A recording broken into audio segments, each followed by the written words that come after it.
កាលចៅនៅតូចលោកយាយបីបំ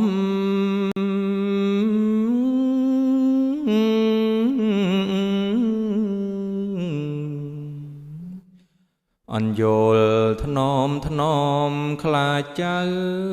រលឹក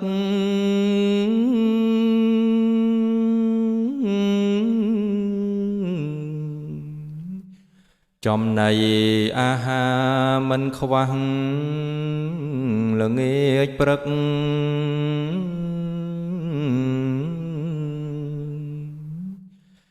ចៅពិតសែននឹក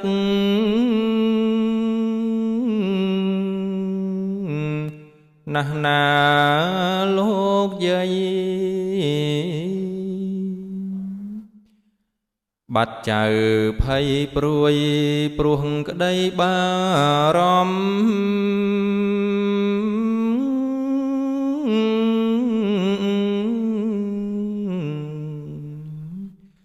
សំលេងចៅយំស្ទុះវឹងគ្មៀតខ្មៃ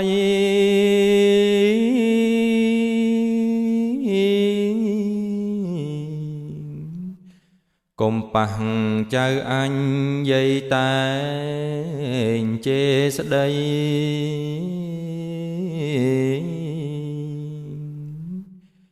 ដល់ជន់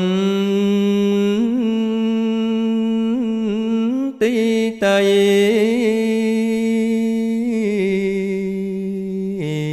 ដែលវាយ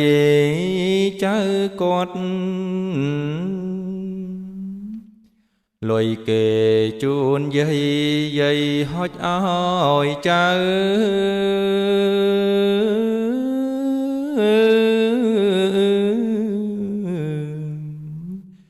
នេះចៅយកទៅចៅឯងគុំមាត់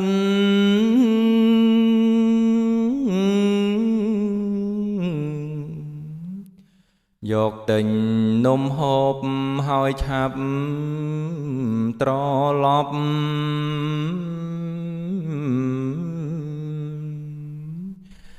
កុំដើរដល់យប់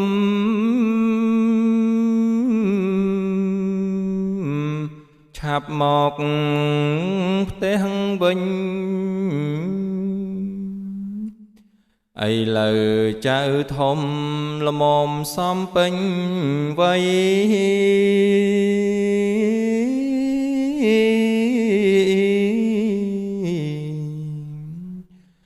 នឹកណាស់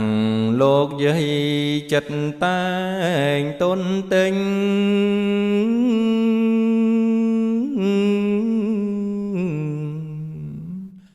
បនដល់ខែបុណ្យអាងបានវិលវ័យ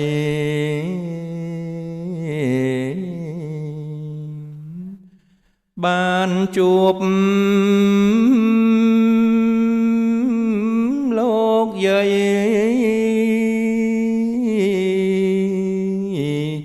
នឹករីនៅតូចចៅសូមជូនពរលោកយាយគ្រប់គ្នា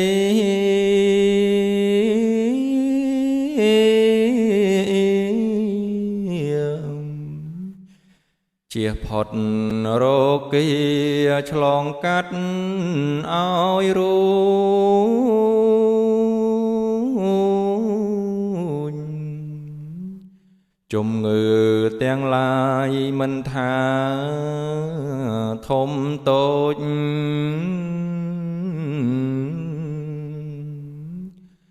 ជៀសផុតបានដូ